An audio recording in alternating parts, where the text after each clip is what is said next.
Hey guys, it's Alex from DolfansNYC, ready to get you prepared for Week 10 of the NFL season. Now before we get to this week's picks, I need to apologize for a bad call last week. It's hard for me to say I'm sorry. I should have known that Josh Freeman, who threw for 3 touchdowns against the Packers last week, was the real deal. Any man with a throw like that is destined for greatness.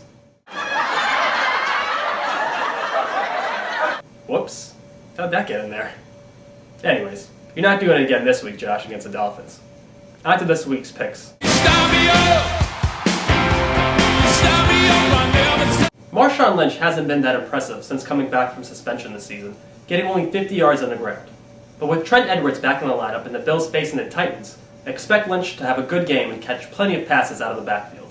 Despite only having 3 catches for 30 yards last week, Michael Crabtree was targeted 9 times in the game. With the Bears playing the 49ers this week, expect Alex Smith to air it out like Kurt Warner and for Crabtree to have a great game. Matt Hasselbeck was terrible against the Cardinals in their first matchup a couple of weeks ago, but he's picked up his play considerably over the last 2 weeks. Arizona still gives up plenty of yards through the air, so start Hasselbeck with confidence. Now let's get to the players you should bench this week. Marion Barber hasn't gotten more than 15 carries or topped 100 yards rushing since week 2 of the season. He's always a threat to score, but with the Cowboys playing the Packers, who've only given up 2 rushing touchdowns the entire season, keep him benched. Kevin Smith is still banged up with a shoulder injury and now faces a very stingy Vikings defense. He's not even worth the flex play. I know it's tough to bench Roddy White, but the Panthers have the #1 passing defense in the league. As we covered last week, Matt Ryan has been struggling considerably, so you'll want to explore other options for both players. Alright, we have who to start and we have who to bench. Here are players to think about. Clinton Portis is likely out with a concussion against Denver this week, meaning Ladell Betts draws the start. If you're desperate, and especially if you play in a PPR league, he's worth a spot start.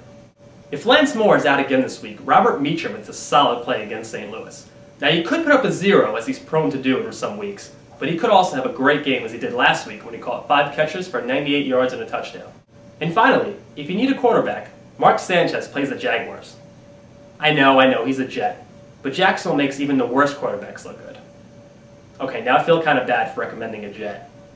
Let's take a look at the best of Mark Sanchez. I'm a model, you know what I mean, and I do my little turn on the catwalk, yeah, on the catwalk. This week we've got not 1 but 2 questions. They come from Steve in New Jersey.